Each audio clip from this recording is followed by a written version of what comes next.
والصلاة والسلام على سید الانبیاء والمرسلین وعلى آلہ واصحابہ اجمعین اما بعد فقد قال اللہ تبارک و تعالی فی القرآن المجید والفرقان الحمید فاعوذ باللہ من الشیطان الرجیم بسم اللہ الرحمن الرحیم قد افلح من زکاها وقد خاب من دساها صدق اللہ العظیم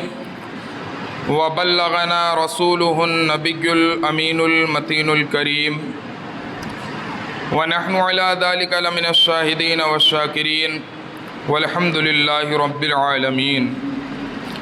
ان اللہ وملائکتہ یصلون علی النبی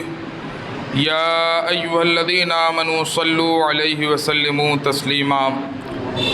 اللہم صلی علی سیدنا مولانا محمد وبارک وسلم صلو علیہ صلاۃ و سلام علیک یا رسول اللہ صلی اللہ علیہ وسلم۔ ایک دفعہ اور نبی اور آل نبی کی بارگاہ میں درود و سلام کا نذرانہ پیش کریں، پڑھیں اللہم صلی علی محمد و آل محمد کما تحب و ترضی بان تصلی علیہ صلاۃ تبقى و تدوم بدوام الملک الحی القیوم۔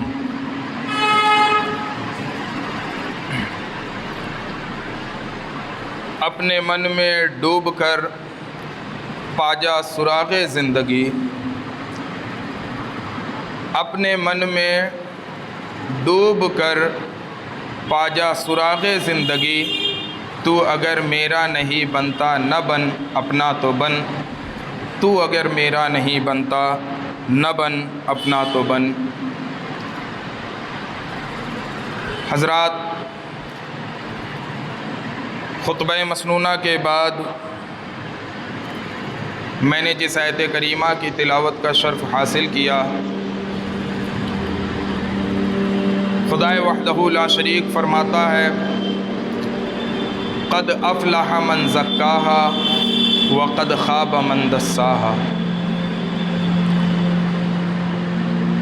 جس کا ترجمہ یہ ہے کہ وہ شخص بے شک کامیاب ہے جس نے اپنے نفس کو پاک کر لیا، جس نے اپنے آپ کو گناہوں سے بچا لیا، جس نے اپنے آپ کو خدا کی نافرمانی سے بچا لیا، اپنے نفس کو ان تمام برائیوں سے پاک کر لیا، وہ شخص کامیاب ہے۔ دوسری آیت میں ارشاد فرماتا ہے وقد خاب من دساہا، اور بے شک وہ جس نے نفس کو گناہوں میں چھپا دیا، مطلب یہ ہے کہ اس نے گناہ کرنا نہیں چھوڑا، اس نے بری عادتوں کو نہیں چھوڑا،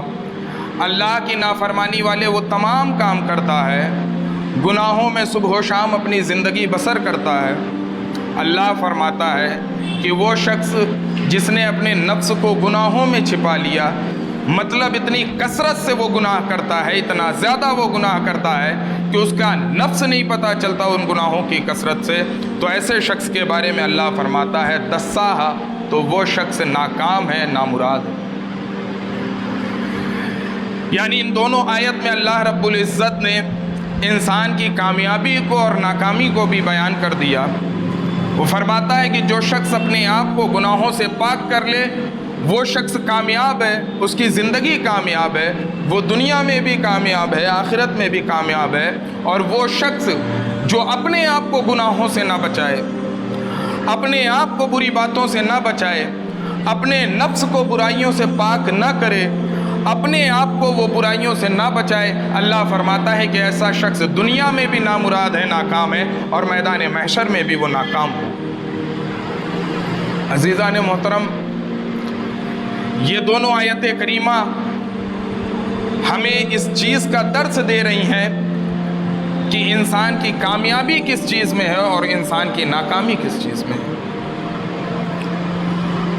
آج اس ترقی یافتہ دور میں ہر انسان کامیاب ہونے کے لیے اپنے اپنے اعتبار سے کوششیں کرتا ہے، اپنے اپنے اعتبار سے طریقہ عمل کو تلاش کرتا ہے، لائحہ عمل تیار کرتا ہے کامیاب ہونے کے لیے۔ طرح طرح کی چیزوں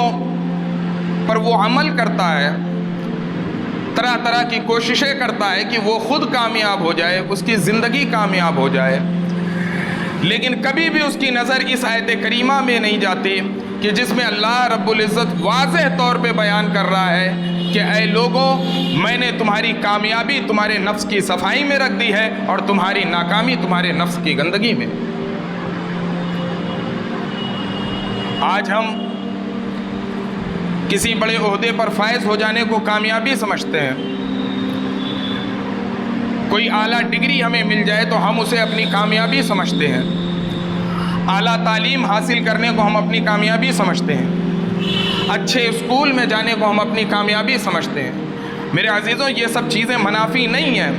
لیکن یہ کامیابی فقط دنیا کی کامیابی ہے، آخرت میں اس کا کوئی بھی حصہ آپ کے کام آنے والا نہیں ہے۔ واحد ایک چیز ہے جس کے بارے میں اللہ نے فرمایا ہے کہ اگر تمہارا نفس صاف ہوگا، ستھرا ہوگا، گناہوں سے پاک ہوگا تو تم دنیا میں بھی کامیاب ہوگے، آخرت میں بھی کامیاب ہوگے۔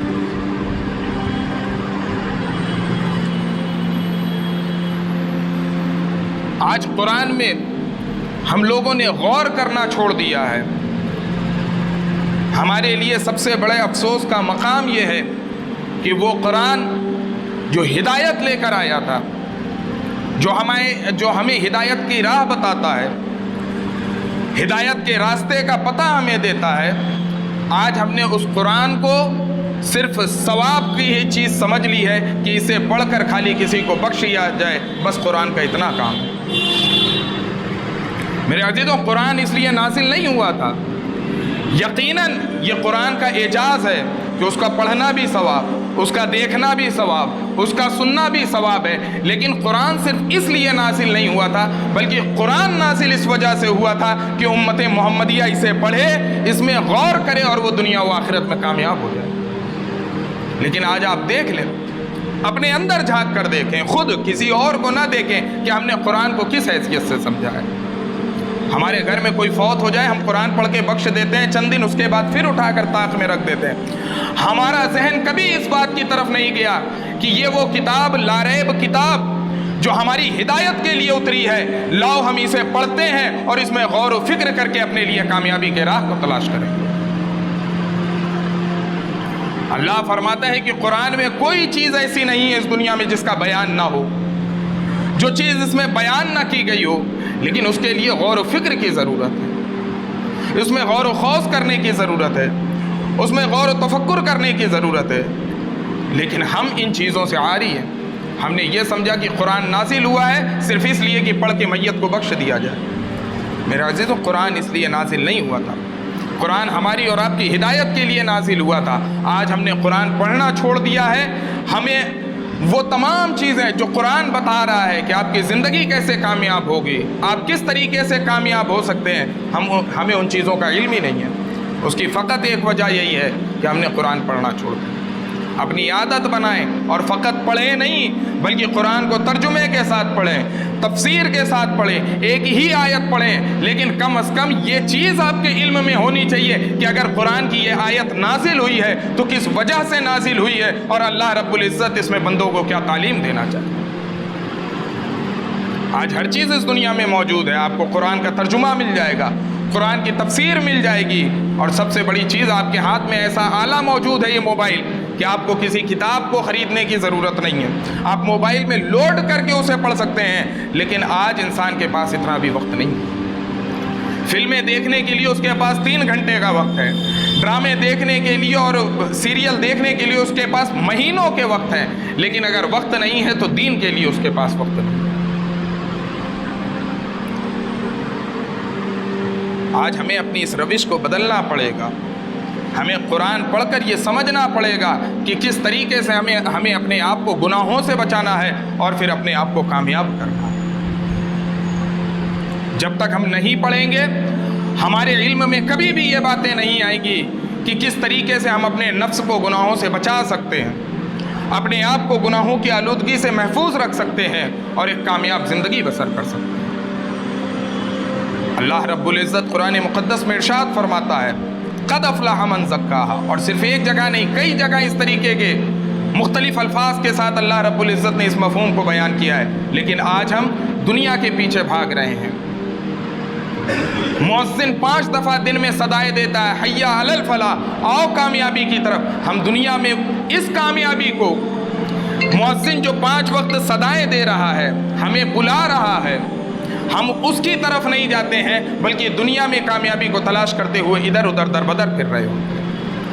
میرے عزیزوں، مؤذن 5 وقت مسجد سے آپ کو صدائے دے رہا ہے کامیابی کی طرف، لیکن ہم اس کی طرف نہیں بڑھتے، ہمارے قدم اس کی طرف نہیں جاتے ہیں، کیونکہ ہم نے کامیابی کا معیار دوسرا بنا لیا۔ جب ہم قرآن پڑھیں گے، حدیث پڑھیں گے، نبی کریم صلی اللہ علیہ وسلم کی تعلیمات کو سمجھنے کی کوشش کریں گے، تب ہمیں پتہ چلے گا کہ اصل کامیابی کسے کہتے ہیں اور اصل ناکامی کسے کہتے ہیں۔ کسی عہدے پر فائز ہو جانا یہ دنیا والوں کی نظر میں تو آپ کو باعزت بنا سکتا ہے، دنیا والوں کی نظر میں تو آپ کامیاب بن سکتے ہیں، لیکن اللہ کی نظر میں ہرگز ایسا شخص کامیاب نہیں کہلائے گا۔ کامیاب وہی شخص کہلائے گا جو دین کے طریقے پر چڑھے گا، جو اپنی اصلاح کی کوشش کرے گا اور اپنی اصلاح کے بعد امت محمدیہ کی اصلاح کی کوشش کرے گا۔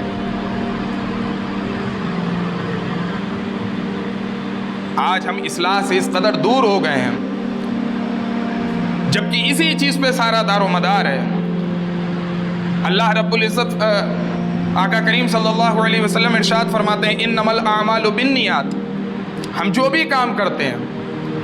اس کا دار و مدار نیت پر ہے۔ اگر ہماری نیت اچھی ہوگی تو وہ کام اچھائی میں شمار ہوگا، ہماری نیت بری ہوگی، نیت میں کھوٹ ہوگا تو ہم وہ کتنا بھی اچھا کام کر رہے ہوں گے وہ ہمارا برائیوں میں شمار ہوگا۔ مثلا ایک شخص ہے، وہ نماز پڑھتا ہے،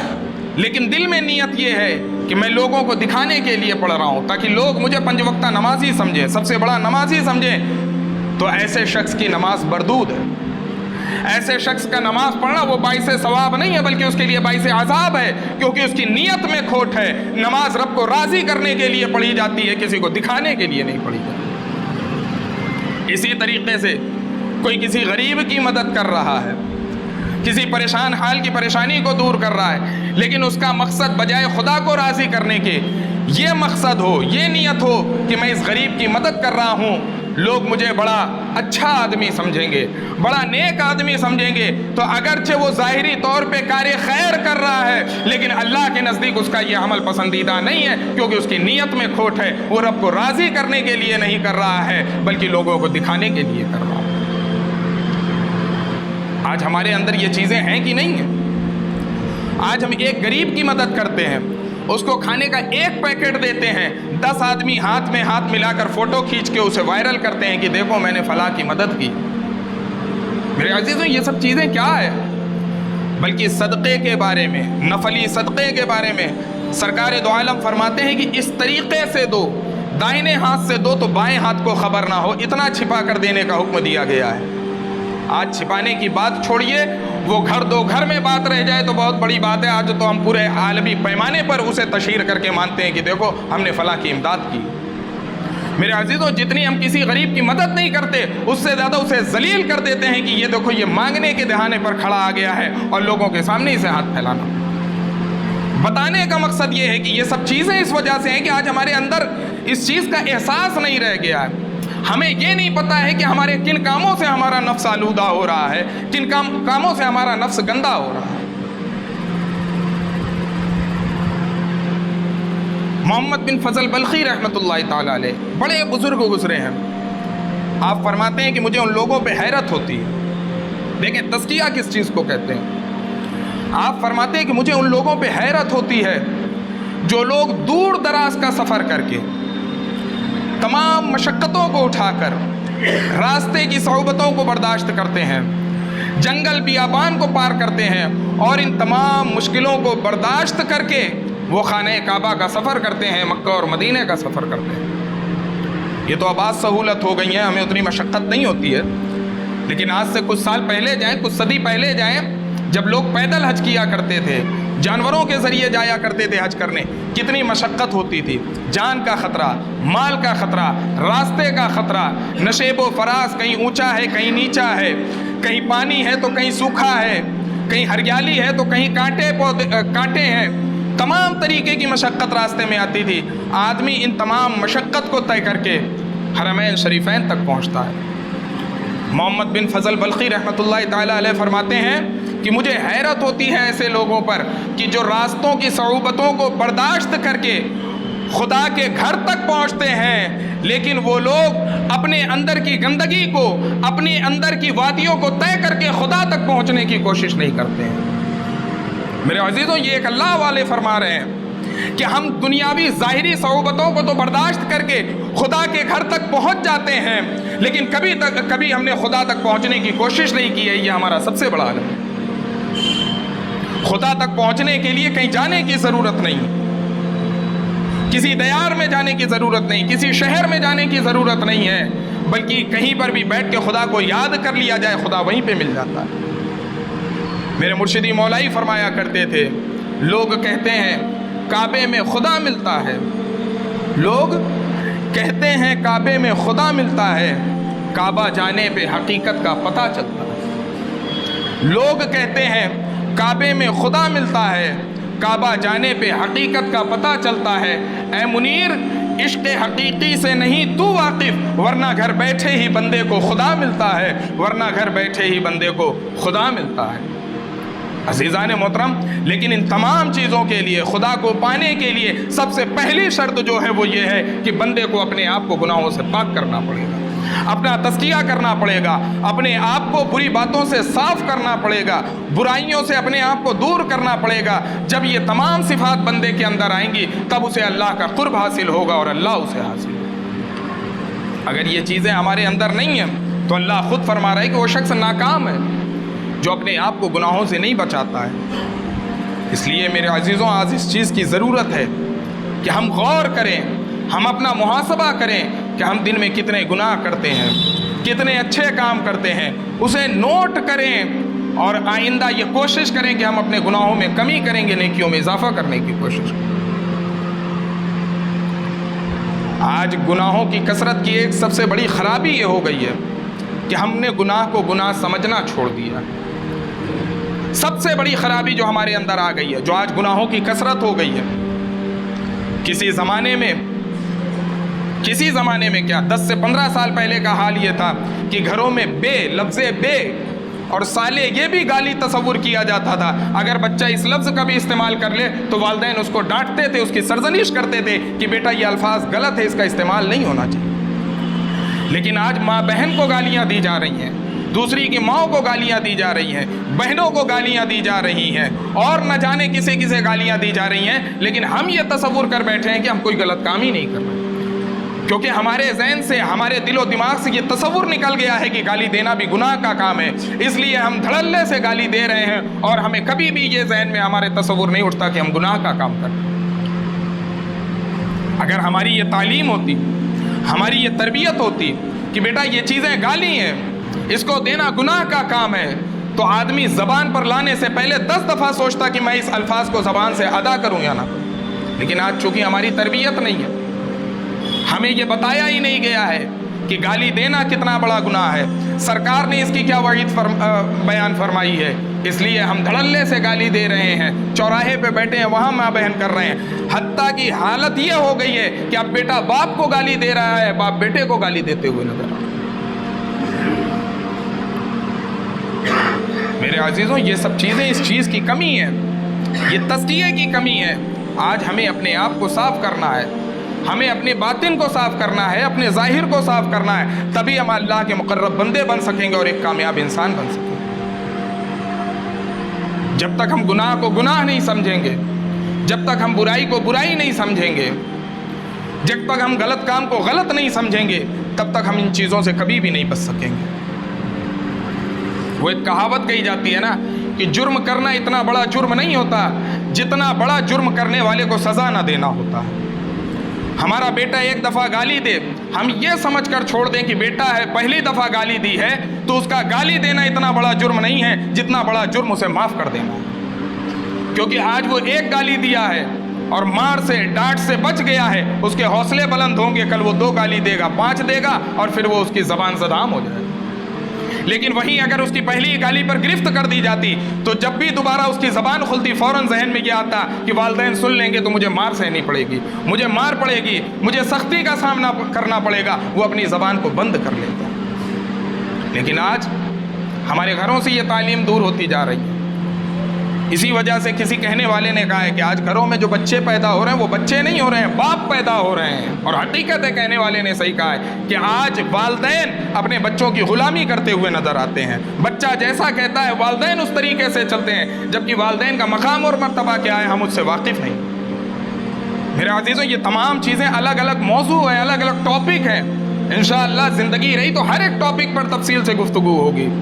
لیکن سب سے بڑی چیز جس چیز پہ یہاں بحث ہو رہی ہے، جس چیز پہ بیان ہو رہا ہے کہ وہ تزکیہ، کہ ہم کب اپنے آپ کو گناہوں سے بچائیں گے۔ کیا کوئی انسان یہ بتا سکتا ہے کہ میری زندگی میں ابھی اتنے دن باقی ہیں، ابھی مجھے اتنے سال زندہ رہنا ہے، ابھی میری موت اتنے دن سے پہلے نہیں آئے گی؟ جب کوئی انسان نہیں جانتا ہے کہ میری موت کب آئے گی تو وہ کیوں توبہ کی طرف توجہ نہیں کرتا اور خدا کی بارگاہ میں آ کر کیوں نہیں توبہ کرتا؟ آج صرف ہم لڑنے میں لگے ہوئے ہیں، فلاں ایسا ہے، فلاں ویسا ہے۔ میرے عزیزوں، فلاں کیسا ہے اللہ اس کا حساب کر دے گا۔ آپ کیسے ہو آپ کو اپنا حساب خدا کی بارگاہ میں دینا ہے، اپنی اصلاح کی کوشش کرو۔ فلاں کیسا ہے اللہ اس کا حساب کر دے گا۔ آج ہمیں اسی الجھن میں پھنسا دیا گیا ہے، ہمیں کوئی یہ بتاتا ہی نہیں ہے کہ اپنے آپ کو بھی گناہوں سے صاف کرنا ہے۔ ہم نے بس ایک ایکس رے والا چشمہ پہن لیا ہے، ایک اینک لگا لی ہے جس سے ہم دوسروں کے بارے میں فیصلہ کرتے پھرتے ہیں کہ ہاں یہ اچھا انسان ہے، ہاں یہ برا انسان ہے، یہ فلاں انسان ایسا ہے، فلاں انسان ویسا ہے۔ لیکن کبھی بھی وہ اینک اپنے وجود کی طرف نہیں مڑتی کہ انسان اپنے وجود میں بھی دیکھ کر کہے کہ میرا وجود کہاں پر ہے اور کس جگہ پر کھڑا ہے۔ جب میں ایسی باتیں کرتا ہوں تو لوگ میرے اوپر برس پڑتے ہیں کہ یہ تو ہر ایک کو برا بھلا کہنے سے روکتے ہیں۔ میرے عزیزوں، میں نہیں کہتا، یہ صوفیاء اکرام کی تعلیم ہے کہ پہلے اپنے آپ کو تو گناہ سے بچاؤ، اپنے آپ کو تو گندگی سے بچاؤ۔ خود دلدل میں چل رہے ہو، خود کیچڑ میں چل رہے ہو اور دوسرے کو کیچڑ میں گرنے سے روک رہے ہو۔ ارے پہلے اپنے آپ کو تو بچاؤ اس کیچڑ میں گرنے سے۔ ہم اپنے آپ کو نہیں بچا رہے ہیں، ہمیں دوسروں کی فکر ہے کہ ہمیں دوسروں کو بچانا ہے۔ میرے عزیزوں، اللہ ہم سے ہمارے بارے میں پوچھے گا، ہم سے دوسروں کے بارے میں نہیں پوچھے گا۔ آپ سے آپ کے بارے میں پوچھے گا، آپ سے دوسروں کے بارے میں نہیں پوچھے گا۔ اس لیے ضروری یہ ہے کہ پہلے اپنی اصلاح کریں، پہلے اپنے آپ کو گناہوں سے بچائیں، پہلے اپنے آپ کو برائیوں سے روکیں۔ کوئی اگر دوسرا نیک بات کہتا اسے قبول کرے، میں منع نہیں کرتا، لیکن اس کی بھی پہلی ذمہ داری یہ ہے کہ وہ اپنے آپ کو اس نیکی کے راستے پر چلائے، وہ اپنے آپ کو اس صحیح راستے پر چلائے۔ تب اگر وہ کسی کو اس راستے پر چلنے کی تبلیغ کرے گا وہ اس کی زود اثر ہوگی اور لوگوں کے دل میں گھر کر جائے گی۔ لیکن خود اگر نیک راستے پر عامل نہ ہو، صحیح راستے پر چلنے والا نہ ہو اور دوسرے کو صحیح راستے پر چلنے کی تلقین کرے گا، کوئی بھی اس کی بات نہیں مانے۔ اس لیے میرے عزیزوں، آج جو سب سے زیادہ ضروری ہے کہ نہ دائیں دیکھیں، نہ بائیں دیکھیں، نہ پیچھے دیکھیں، نہ آگے دیکھیں، صرف گردن جھکا کے اپنے وجود کو دیکھیں کہ میرا وجود کتنا زیادہ نیکی کرنے والا ہے اور میرا وجود کتنی زیادہ برائیاں کرے۔ وہ لوگ جو دائیں بائیں زیادہ دیکھتے ہیں وہ منزل تک پہنچتے کم ہیں، وہ راستے میں بھٹک جاتے ہیں یا وقت پر منزل پر نہیں پہنچتے ہیں۔ کبھی صوفیاء کی محفل میں آ کے بیٹھو تب پتہ چلے گا نا۔ ہم نے تو ان لوگوں کو چھوڑ دیا ہے، یہ کہہ کے ہمیں بہکا دیا گیا ہے کہ یہ تو دین سے دور کرنے والے لوگ ہیں۔ میرے عزیزوں، صوفیاء اگر نہیں دین سے قریب کریں گے تو اور کون دین سے قریب کرے گا؟ مجھے حیرت ہوتی ہے ان لوگوں پر جو ایسی زبانیں چلاتے ہیں صوفیاء کے بارے میں، جن کے تعلق سے اللہ فرماتا ہے کہ ان کے ساتھ ہو جاؤ تم کامیاب ہو جاؤ گے، ان کی صحبت اختیار کر لو تم خدا کے ساتھ بیٹھنے والا شمار ہو جاؤ گے۔ آج لوگ ان مقدس ہستیوں سے لوگ کو دور کریں۔ ہم لوگ اس بارگاہ کے پروردہ ہیں۔ یہ میں تکبر کے طور پہ نہیں کہتا، میں اللہ کے شکر کے طور پہ کہتا ہوں۔ میں خدا کا شکر ادا کرتا ہوں اور جتنا کروں، چاہیے جتنا اس کا شکر کروں وہ شکر کم ہے، کر ہی نہیں سکتا۔ ایسی نعمت اس نے مجھے مرشدی مولائی کی صورت میں اور بزرگان دین کی جن کی صحبت مجھے ملی ہے، یہ اللہ رب العزت کا بے پناہ مجھ پر کرم۔ وجہ اس کی یہی ہے کہ انہوں نے اس چیز سے آشنا کرایا ہے کہ بیٹا زندگی کہتے کسے ہیں، انسان کی زندگی کا اصل مقصد کیا ہے، اس چیز سے آشنا کرایا ہے۔ آج ہم اس چیز سے بھولے بیٹھے۔ آپ سوشل میڈیا پر چلے جائیے، تقریریں سن لیجئے، 100 تقریر میں سے شاید ہی کوئی ایک مولوی کی ایسی تقریر ملے گی جو اس بات کا احساس امت کے اندر پیدا کرتا ہو کہ اپنی ذات کے اندر غور کرو، اپنے گناہوں کی طرف توجہ کرو، ورنہ 99 اسی چیز کی دعوت فکر دیتے ہوئے نظر آئیں گے، فلاں ایسا اس کے ساتھ مت بیٹھو، فلاں ایسا اس کے ساتھ کھانا مت کھاؤ، فلاں ایسا اس کے ساتھ یہ مت کرو۔ میرے عزیزوں، یہ صوفیاء کرام کی تعلیم نہیں ہے، نہ یہ رسول اللہ کی تعلیم ہے۔ رسول اللہ کی تعلیم تو یہ ہے کہ تمہارے اندر ایسی کیفیت، ایسا جذبہ، ایسا مادہ ہونا چاہیے کہ اگر کوئی غلط کر رہا ہے تو بجائے اس کو غلط کہنے کے تم اس کی ایسی تبلیغ کرو، اس کو ایسا سمجھاؤ کہ وہ بھی سیدھے راستے پر چلنے والا ہو۔ میں صرف ایک مثال دے کے ہمیشہ یہ سوال کرتا ہوں، ایک انسان گڑھے میں گرنے والا ہے، ابھی وہ گرا نہیں ہے، قریب ہے کہ وہ گر جائے گا، اب بتائیں اس کو گڑھے میں گر جانا بہتر ہے یا اس گڑھے میں گرنے سے بچا لینا بہتر ہے؟ مولوی اور صوفیاء کی تعلیم میں یہی فرق ہے، اور میں مولوی سے مراد علماء سو لیتا ہوں جن کا کام ہے فقط لڑانا اور فتنے پیدا کرنا۔ ہوں میں بھی مولوی، لیکن میں تنقید اس وجہ سے کرتا ہوں کہ میں ہر ایک کی رگ رگ سے واقف ہوں۔ علماء سو اور صوفیاء کے درمیان یہی فرق ہے، علماء سو اس گرنے والے انسان کو گڑھے میں گرنے سے بچاتے نہیں بلکہ دھکا دے کے اور گرا دیتے ہیں، صوفیاء اس گرنے والے انسان کا ہاتھ تھام کے اسے گڑھے سے بھی بچاتے ہیں اور سیدھے راستے پر بھی چلاتے ہیں۔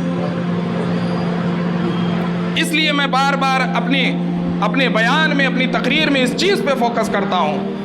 کہ کسی اللہ والے کی صحبت اختیار کریں، کسی صوفی کی صحبت اختیار کریں، خود آپ کو پتہ چلے گا کہ جب صوفیوں کی صحبت کسی بندے کو ملتی ہے تو بندے کے اندر اللہ رب العزت کیسی تبدیلیاں پیدا فرماتا ہے۔ رب کریم سے دعا ہے کہ ہم تمام مسلمانوں کو اپنے اپنے نفس کی اصلاح کرنے کی، اپنا تزکیہ کرنے کی توفیق رفیق عطا فرمائے۔ استغفر اللہ ربی من کل ذنب واتوب الیہ، وآخر دعوانا ان الحمد للہ رب العالمین۔